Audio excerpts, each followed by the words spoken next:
오늘 우리에게 주신 하나님의 말씀은 기회를 얻은 자와 기회를 잃은 자에 대한 말씀입니다. 조국의 안타까운 현실을 보면서 참 마음 아픈 생각이 듭니다. 우리가 인생을 살아갈 때 늘 선택을 하게 됩니다. 어떤 분들은 다음을 위한 준비되어진 선택을 하지만 어떤 분들은 선택하지 말아야 될 선택을 하기도 합니다. 지금 저와 여러분들이 이 자리에 나와 있다고 하는 것은 2017년을 믿음에 대한 선택을 하겠다는 것입니다. 대강절 둘째 주일입니다. 여러분들, 이 자리에 내가 원해서 왔던, 원치 않아서 왔던, 성령의 인도하심이 없이는 결코 선택할 수 없는 일이 바로 하나님의 전을 찾는 것입니다. 그래서 지금 우리의 조국을 보십시오. 그 뛰어난 참모들 그리고 장관들이 그렇게 많은데 왜 대통령이란 사람이 한 사람의 선택을 따라갑니까? 그 너무 누가 봐도 그 워싱턴 포스터지에 실렸던 그 내용 중에 하나가 이런 내용입니다. 왜 아버지가 잘못한 그 선택만 따라가느냐라는 기사가 실렸습니다. 그런데 저는 그것을 좀 다르게 생각하는 것은 여러분 주위에 있는 분들, 제가 조금 전에 예배 전에 성경 공부 시간에도 말씀을 드렸는데 여러분 주위에 있는 분들이 여러분보다 나은 사람이어야 됩니다. 교회에서는 신앙의 선택이 여러분보다 더 하나님을 선택할 수 있는 사람들이어야 하고, 사회에 나가서 생활할 때 여러분과 여러분의 마음과 생각을 나눌 수 있는 사람들, 그 사람들은 여러분이 살아온 인생보다 더 나은 삶을 살아가고 있는 사람들을 만나야 여러분들의 인생에 진보가 있다는 것입니다. 발전이 있다는 것입니다. 근데 참 안타까운 것은 우리가 살아가는 삶의 현장에서 선택하는 그 사람이 나보다 못한 사람인 경우가 너무 많다는 겁니다. 왜 대통령이 아줌마 하나와 얘기를 하고 한 대한민국이란 나라를, 그것도 10위권 안에 든 그 나라를 이끌려고 했느냐 하는 것입니다. 이유는 간단합니다. 아버지 때에 제일 존경하는 분이 아버지입니다. 아버지 때에 관계를 했던 사람이 시라고 하는 이단의 목사였기 때문입니다. 여러분, 이 이단이라고 하는 것은 내가 믿으면 믿을수록 더 자유로워야 됩니다. 내가 하나님에 대한 선택을 하면 할수록 내 인생이 더 나아져야 됩니다. 여러분들이 하나님의 교회를 찾으면 찾을수록 변화되어진 모습 속에서 더 나은 행복한 인생을 살아갈 수 있어야 한다는 것입니다. 사람을 만날 때마다 그 만남에 대한 기쁨과 그 사람을 나보다 더 존중하고 그 사람들과 함께 더 나은 미래를 꿈꾸고 나갈 수 있어야 한다는 것입니다. 여러분들 혹시 읽으신 분들 있을지 모르겠지만 서울대 이상목 교수님이라고 계십니다. 스티븐 호킹, 한국의 스티븐 호킹, 캘리포니아 주의 사막 그 지대를 서울대 학생들과 탐사를 왔다가 자동차가 뒤집히는 바람에 자기의 제자들은 죽고 자기는 살아났습니다. 그래서 자살을 결심하다가 이분이 다시 살아나서 스스로에 대한 선택을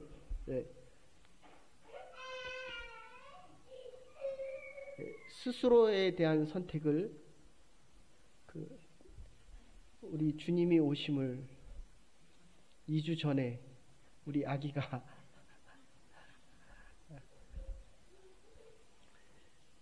근데 이 지상국 교수님이 그 0.1g의 희망이라고 하는 책을 썼는데 그 책에 그렇게 이야기합니다. 사고를 통해 장애를 입었지만 하나님께서 이 사고를 통해서 가져간 것은 최소한의 것은 남겨두었다는 것입니다.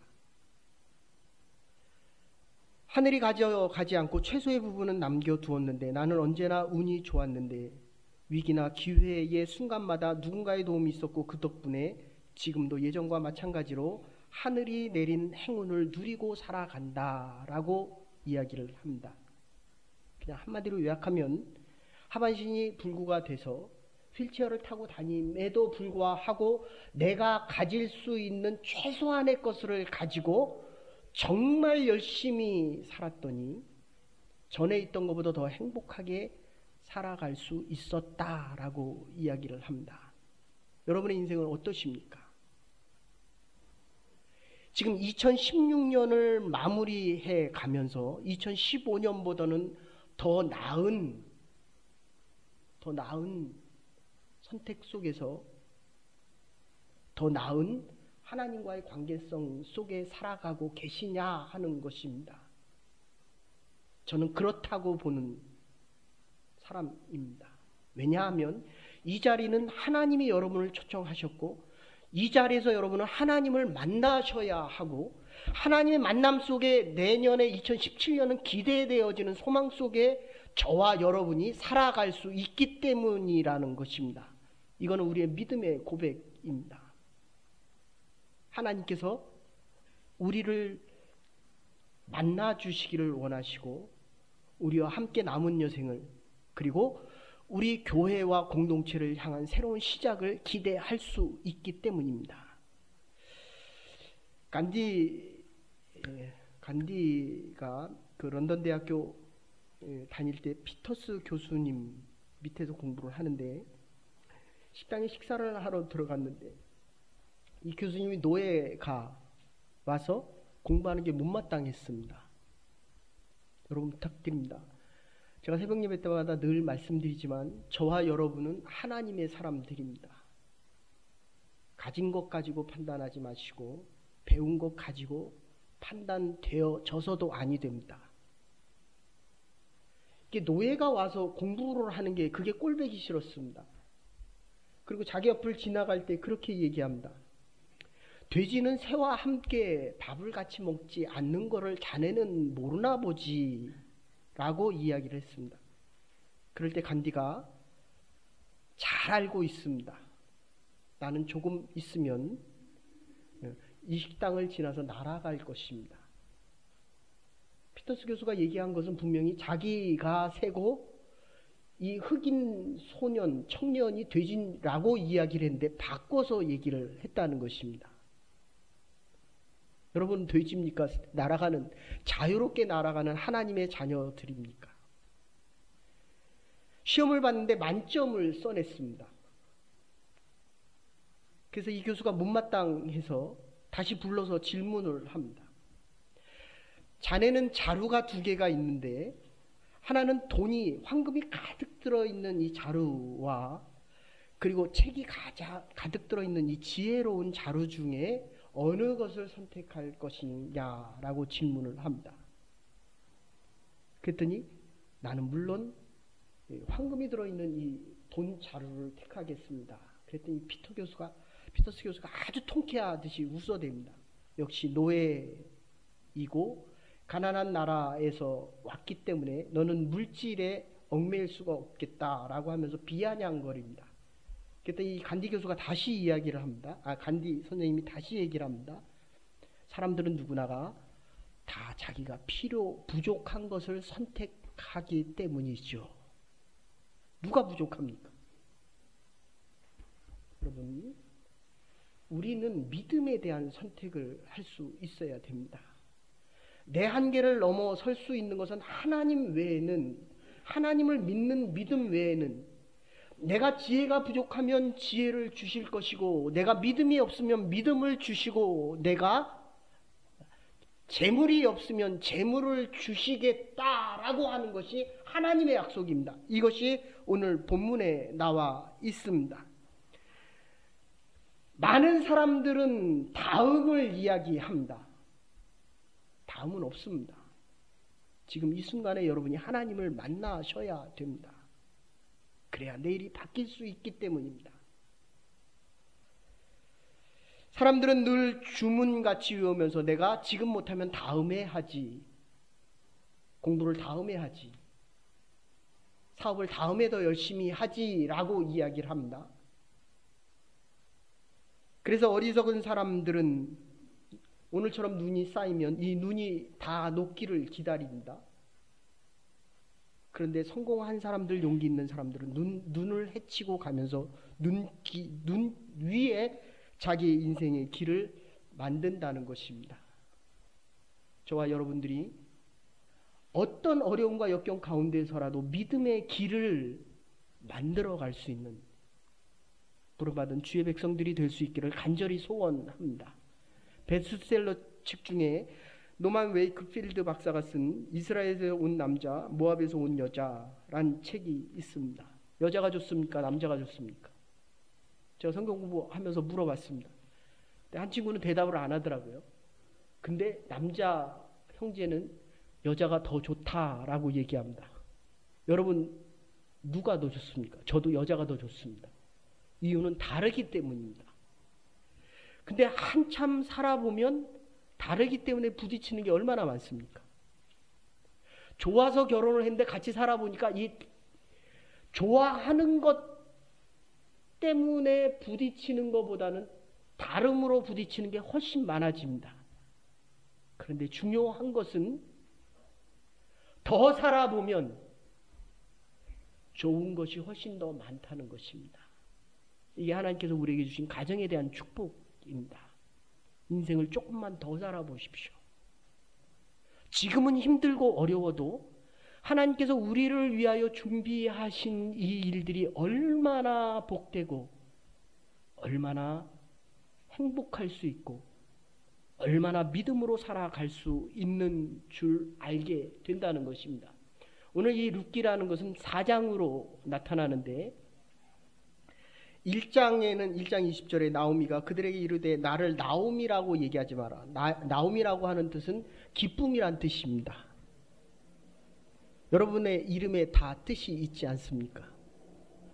저는 서울에서 으뜸이란 뜻입니다. 서울경자에다 으뜸원.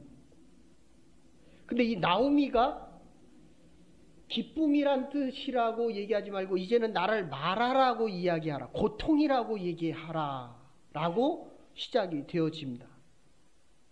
고통이 되었던 이유는 이 베들레헴 하나님의 약속의 땅, 지금으로 얘기하면 이 교회입니다. 저는 요새 그런 생각을 참 많이 합니다. 왜 믿음의 사람들이 교회를 자꾸 떠날까? 교회가 뭐가 잘못되고 있을까라는 생각을 참 많이 하게 됩니다. 그런데 제가 많은 젊은이들을 만나고 하나님의 복음을 전하면서 요새 느끼는 것은 그겁니다. 이게 세상이 주는 이 물질적인 축복이 더 크다고 생각하기 때문이라는 것입니다. 물질이 주는 이 부귀영화가 더 크다는 것입니다. 그래서 나오미도 지금 예루살렘을 하나님의 약속의 땅을 떠납니다. 예루살렘을 떠납니다. 먹을 게 없다는 것 때문에 흉년이 들었다는 그 사실 하나만 가지고. 그런데 흉년이 들어서 떠나고 나보니까 나중에 돌아올 때에 이 사장은 돌아오는 장면인데 돌아올 때 더 가난하고 더 문제는 남편을 잃었고 말론과 기론이라고 하는 허약하고 상실되었다는 두 아들까지도 다 잃어버리게 됩니다. 아무리 소중해도 아내와 남편과 자녀보다도 내 믿음의 가정보다도 더 소중한 것이 어디에 있겠습니까? 물론 가졌던 얼마의 재산도 다 잃어버렸을 뿐만 아니라 자녀들까지도 다 잃었다는 것입니다. 아주 간단합니다. 하나님의 약속의 땅, 하나님의 교회를 떠나면 결국 돌아올 때는 그거보다 더 고통스러운 모습으로 고통으로 돌아온다는 것입니다. 여러분 오늘 주의 전을 찾을 때 어떤 마음으로 오셨습니까? 2장에 보시면 이 고통이라는 의미가 있으면 2장에는 은혜라는 말이 있습니다. 2장 2절에 보면 모압 여인 룻이 나오미에게 이르되 나로 밭에 가게 하소서 내가 네게 은혜를 입으면 그를 따라 이삭을 주겠나이다. 하나님이 은혜를 베푸시면 내가 이삭을 주겠습니다. 이거 믿음의 고백입니다. 여러분들이 이제 내일부터 한 주간을 살아갈 때라도 믿음의 사람들, 하나님이 은혜를 베푸시면 이 한 주간이 복된 주간일 줄을 내가 믿습니다. 이 믿음의 사람들의 고백입니다. 2017년을 시작할 때 주예전에 예배를 드리고 하나님께서 허락하시면 이 한 해를 정말 믿음의 사람으로 살아가겠나이다 라고 하는 고백이 우리 입술에서 있을 때 복된 자로 살아갈 수 있다는 것입니다. 복이 다른 데 있는 것이 아닙니다. 복된 자로 살아가면 하나님의 축복이 함께 한다는 것입니다. 그래서 2장에서는 은혜를 이야기합니다. 고통 속에 있는 자가 하나님의 은혜를 얻으면 안식이 있다. 이게 3장에 나타나는 이야기입니다. 3장 14절에 보면 3장 1절에 보시면 루시 시모 나오미가 그에게 이르되 내 딸아 내가 너를 위하여 안식할 곳을 구하여 너로 복되게 하리라. 여러분 정말 부탁드립니다. 수고하고 애를 쓰십시오. 그러나 복은 하나님으로부터 오는 것입니다. 하나님의 전에 거할 때 아무리 수고하고 노력해 보십시오. 내 마음에 평안이 없습니다. 하나님의 은혜 안에 없으면 내 마음 안에 안식이 없다는 겁니다. 쉬지를 못한다는 겁니다. 돈을 벌어 보십시오. 문제는 더 벌고 싶다는 것입니다. 더 문제는 아무리 돈을 벌려고 해도 돈이 안 벌린다는 것입니다. 안식이 없기 때문에 그렇습니다. 네 번째는 14절에 오늘 본문 14절에 찬송하리로다. 여인들이 나오미에게 이르되 찬송할지어다 여호와께서 오늘날 내게 기업 물을 자. 남편이 세상을 떠났기 때문에 내가 신년이 되면 노예도 해방이 되었고 신년이 되면 빚을 다 탕감해 주었습니다. 그래서 제가 그 새벽 예배 때 한번 말씀드렸는데 여러분 없으면 안 빌려도 됩니다. 있는 것 가지고 살아가시고 하나님이 충분히 입히십니다. 그리고 빌려주셨으면 적어도 6년 지나서 안 갚으면 신년을 선포하십시오. 이 기업 물을 자의 가장 기본되는 것은 어떤 의미냐 하면 이 모든 물질이 하나님께로부터 왔기 때문에 이게 다 하나님의 것이라는 것입니다. 여러분이 더 살고 싶다고 해서 더 살 수 있습니까? 하나님이 부르시면 가야 됩니다. 내가 아무리 사업을 열심히 해도 돈이 안 벌리는데 어떡합니까? 그건 내 은사가 아닙니다. 난 다른 것으로 하나님께 봉사하면 됩니다. 이 기업 물을 자라고 하는 것은 하나님으로부터 오니 재물에 대한 고백이 하나님께로 있기 때문에 하나님의 신년을 선포할 수 있는 자. 다른 말로 얘기하면 내가 어려워도 먹을 게 없어도 하나님 전에 거하고 하나님께 거하면 안식과 평안이 있다라고 하는 것입니다. 그래서 찬양이 가능합니다. 성가대가 찬양했지만 하나님 앞에서는 그날까지 여러분의 몸과 마음과 영혼으로 하나님을 찬양하며 살아갈 수 있는 성가대원들과 우리의 모두의 삶이 될 수 있기를 간절히 축원합니다. 하나님을 찬양하는 것입니다. 그래서 5절 6절에 보시면 기업 물을 자가 이르되 나는 내 기업의 손해가 될까 봐 하나님의 기업이라고 얘기하지 않습니다. 내 기업에 하나님이 주신 기업을 내 기업이라고 얘기하고 이게 손과 득과 실을 따집니다. 여기 기업하시는 분들도 있지만 여러분들 하나님의 기업입니다. 그래야 손해가 되어도 흔들리지 않습니다. 그래야 이득을 많이 남겨도 이제 결산하잖아요. 교회도 결산을 합니다. 기업도 결산을 합니다. 이제 70, 80 넘어가면 인생을 결산해야 됩니다. 부족함이 없기를 간절히 소원합니다. 하나님의 것은 남지도 않고 모자르지도 않습니다. 늘 우리가 쓰기에 부족하지 않도록 채워주시는 하나님. 아니 아버지가 자식을 굶기겠습니까? 아버지가 병들어서 자녀가 죽게 만들겠습니까? 그건 하나님이 부르실 때가 됐다는 겁니다. 하나님 편에 사는 게 더 낫다는 겁니다. 아니면 하나님께서 나에게 병이 있다고 한다면 병을 가지고도 하나님을 더 찬송할 수 있는 믿음의 사람으로 바꾸고 가시기를 원하신다는 것입니다. 어쨌든 내 기업이 손해 볼까봐 라고 하는 이 기업 물을 자가 롯을 아내로 삼지 않음으로 인해서 이는 세 가지를 잃어버리게 됩니다. 첫째는 롯의 남편이 되는 기회를 잃어버립니다. 두 번째는 룻에게서 메시아의 가계가 형성되어집니다. 메시아가 룻에게서 태어난다는 겁니다. 내 아이가 메시아의 할아버지가 되고 메시아의 조상이 되었다라고 생각해 보십시오. 이게 얼마나 큰 영광입니까? 우리 아이들이, 손자 또는 우리 아이들이 국민학교에 가서 상 하나 받고 와도 우리는 거기다 이렇게 걸어놓고 트로피를 진열해 놓는데 우리의 가게에서 메시아가 태어났다고 생각해 보십시오. 이게 얼마나 영광스러운 일입니까? 그리고 이스라엘의 세 번째는 이스라엘의 역사를 만들어가는 이 하나님 나라, 이 기회를 잃어버린다는 것입니다. 그래서 여러분들 이 기업을 물을 때에 이 기회를 얻지 않으면 알래스카 한번 보십시오. 러시아가 관리하기 싫어서 100만 불에 팔았습니다. 근데 지금 그 알래스카가 얼마나 됩니까? 그건 돈으로 환산이 안 됩니다. 최소한 1조억 달러가 넘는다는 거예요. 최소한. 우리가 이렇게 볼 때 믿음에 대한 선택은 손해보는 것 같아도 하나님이 원하는 선택을 하면 시간이 지나면 지날수록 나의 기업이 풍성해지고 나의 자녀들이 믿음의 사람들이 된다는 것입니다. 하나님이 누구를 축복하겠습니까? 여기 우리 사모님들이 많이 계셔서 제가 자주 물어보는데 말 잘 듣는 사람이 좋습니까? 잘하는 사람이 좋습니까? 라고 얘기하면 거의 대부분 뭐 4분한테 5분한테 물어보면 다 말 잘 듣는 사람이 좋대요. 하나님이 이 예배 드리는 우리를 축복하기를 원하신다면 누구를 축복하겠습니까? 얼마나 간단합니까? 아버지의 뜻대로 순종하는 자,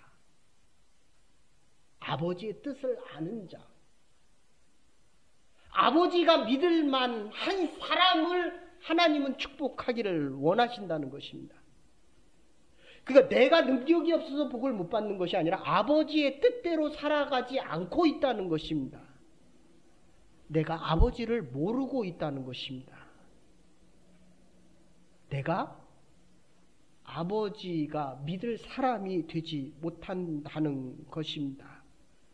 그래서 이 두 번째 13절에 보시면 이 밤에 여기서 머무르라 아침에 그가 기업을 물을 자,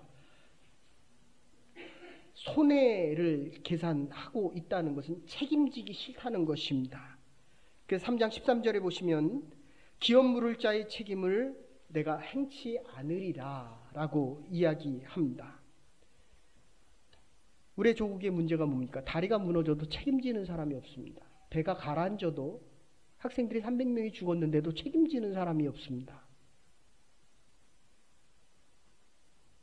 내 인생을 내가 사는데도 내가 문제를 일으키고 내가 책임지기 싫어합니다. 그래서 받을 게 없습니다. 여러분, 행복한 인생 살아가십시오. 복된 인생 살아가십시오. 하나님에 대해서 많이 알아야 됩니다. 하나님에 대한 것을 책임지면 질수록 우리의 남은 인생과 우리의 자녀들에 대한 축복은, 여러분, 복을 구하지 않아도 되는데 복된 자리로부터 자꾸 멀어지는 겁니다. 이 복이 하나님의 전에서 가나안 땅이라고 하는 것이 이스라엘 백성들이 와야 되는데 이게 자꾸 멀어져 간다는 것입니다. 여러분, 단테의 신곡에 보면 지옥이 7개로 나눠져 있는데 맨 아래에 있는 지옥이 무슨 지옥입니까? 이거 책임을 지지 않는 자들이에요. 배신자들의 지옥입니다. 하나님이 제일 싫어하는 것이 하나님을 떠나는 자들입니다. 하나님의 은혜로 예수 그리스도의 십자가 보혈의 피로 우리가 이 자리에 나왔는데 하나님의 은혜를 자꾸 멀리해 가는 자들입니다. 그래서 신명기 25장 9절에 보면 그 형제의 아내가 장로들 앞에서 이르되 내 발에 신을 벗으라 그리고 얼굴에 침을 뱉으라 이르기를 그 형제 집 세우기를 즐겨 하지 아니하는 자를 이와 같이 하리라 라고 이야기합니다. 여러분, 신을 벗었다, 침을 뱉었다 라고 하는 것은 책임지기 싫었다. 모세 보십시오. 하나님께서 은혜를 베풀었는데 광야로 도망가서 40년을 있었습니다. 하나님이 찾아가서 첫 번째 한 얘기가 뭡니까? 내 발에 신을 벗어라. 물론 그것은 하나님을 만나야 되는 거룩한 땅이기 때문에 신발을 벗어야 했지만 더 중요한 것은 하나님을 배신했다는 겁니다. 여러분, 우리가 지금 있는 이곳은 하나님을 만나야 할 곳입니다. 하나님이 우리를 만나주시는 곳입니다.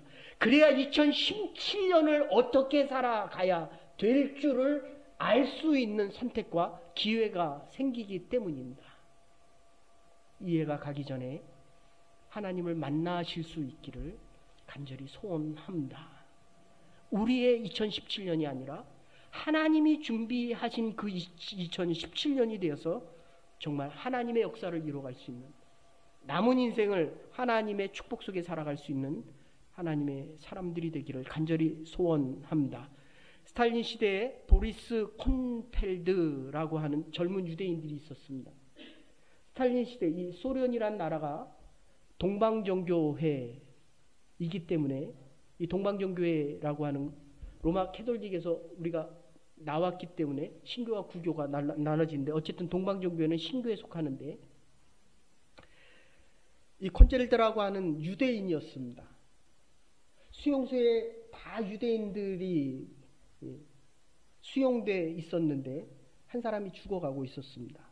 그가 누구였냐면 암으로 죽어가고 있었습니다. 근데 이 콘체르테를 한 그리스도인이 있다가 계속 전도를 하고 죽어가는 순간까지도 전도하는 모습을 보면서 이 의사가 유대인이 그리스도인으로 변화되어집니다. 그리고 암으로 죽어가는 그 사람을 유대인인데 유대인이 그 콘체르테가 수술을 해줍니다. 그래서 유대인을 수술해 줬다는 그 죄명 때문에 결국 이 사람이 사형 선고를 받고 총에 맞아 죽어갑니다. 총살형을 당합니다. 그럴 때 사람들이 물어봅니다. 너는 후회스럽지 않냐? 당신은 당신이 한 선택에 대해 후회함이 없습니까? 그때 그가 대답하기를 그리스도인 나는 그리스도 안에서 한 선택이기 때문에 결코 후회하지 않습니다. 저와 여러분들은 하나님의 사람들입니다. 2016년을 지난 과거를 어떻게 살아왔든지 간에 우리는 그리스도 안에 있는 사람들이요 그리스도인으로 한 선택입니다. 그 모습이 어떻든지 간에 이제까지 어떻게 살아왔든지 간에 우리의 남은 날들은 하나님께서 그리스도의 십자가 보혈을 통해서 우리를 그리스도인답게 살아갈 수 있는 선택을 할 수 있게 해 주실 것입니다. 그런데 그때 살아난 사람이 누구냐면 바로 알렉산더 솔제니친입니다. 아우슈비츠 수용소라는 그 소설을 써서 노벨 문학상을 받은 사람입니다. 한번 읽어보십시오. 깊은 감동이 옵니다. 결론적으로 기회를 얻은 자들은 은혜 받은 자로 소유의식을 극복하고 베푸신 하나님의 은혜 속에 살아가게 됩니다. 기업을 물은다는 것은 아까도 말씀드린 대로 하나님의 은혜 속에 살아가겠다는 것입니다. 2장 10절에 보면 롯이 엎드려 얼굴을 땅에 대고 절하며 그에게 이르되 어떻게 나같이 이방 사람들이 하나님의 은혜를 받을 수 있느냐라고 이야기를 합니다. 그럴 때 18절에서 22절 보시면 베레스의 계보에 대해서 얘기합니다. 베레스는 유다가 며느리인 다말, 그러니까 유다가 자기 며느리하고 근친상간도 아니죠. 그런 몹쓸 짓을 해서 아이를 낳은 게 바로 누구냐 하면 그 계보가 누구냐 하면 오늘 본문에 나오는 바로 이 보아스의 계보입니다. 그러니까 예수 그리스도가 창녀 집안에서 태어났다 이렇게 생각하시면 됩니다. 세상에 이런 역사가 있습니까? 제가 아까 성경 공부하면서 다 물어봤어요. 당신 집안이 금수저입니까? 흙수저입니까? 다 흙수저더라고요. 그래서 제가 그랬어요. 금수저는 교회 안 나옵니다. 됐어요? 그러니까 저와 여러분 같은 사람은 적어도 그리스도의 숟갈은 얻을 수 있어야 된다는 것입니다. 여러분, 하나님은 죄를 지었지만 회개한 자들, 즉 용서를 하겠다는 것입니다. 어떻게 그리스도가 이 보아스의 아버지고 보아스의 어머니는 기생 라합입니다. 이 집안에서 태어날 수 있겠느냐 하는 것입니다. 주께서 지금도 저와 여러분을 용서하시고 이 이방인들은 선택받지 못했다는 이야기입니다. 근데 예수 그리스도의 십자가 사건은 저와 여러분을 그리스도의 십자가 보혈 때문에 그리스도의 가문의 사람들로 만드시겠다는 것입니다. 사랑하는 여러분, 종교개혁자들은 이 예수 그리스도의 십자가 보혈 때문에 화형 속에 죽어갑니다. 야누스는 나에게는 순간의 형벌을 피하는 것보다 죽는 것이 더 좋은 일이며 영원한 수치를 당하는 것보다 불 속에 던지우는 것이 더 유익한데 이것이 바로 주님께서 나를 팔로 안아주시기 때문이다. 2017년 물론 어렵고 힘들 것입니다. 이민사회가 그렇게 만만치 않습니다. 그러나 그거보다 더 큰 주의 능력의 손길이 있기 때문에 우리는 주의 자녀들로 살아갈 만한 인생을 살아갈 수 있는 믿음의 사람들입니다. 그래서 주께서 저와 여러분을 이 자리에 불러 모으셨습니다. 아기 예수의 탄생을 통해서 2017년의 한 해가 새로운 시작과 함께 하나님의 역사를 기대하고 소망할 수 있는 믿음의 시작과 믿음 있는 자들로의 행복된 인생, 복된 인생 살아갈 수 있기를 주의 이름으로 축원합니다. 이제는 교회 사랑과 은혜가 많으신 여호와 하나님, 오늘 주의 전에 나와 하나님 앞에 예배드리는 주의 백성들의 마음을 기억하여 주시고 우리의 가문이, 우리의 지난 인생이 아무리 더럽고 취해도 하나님의 복 속에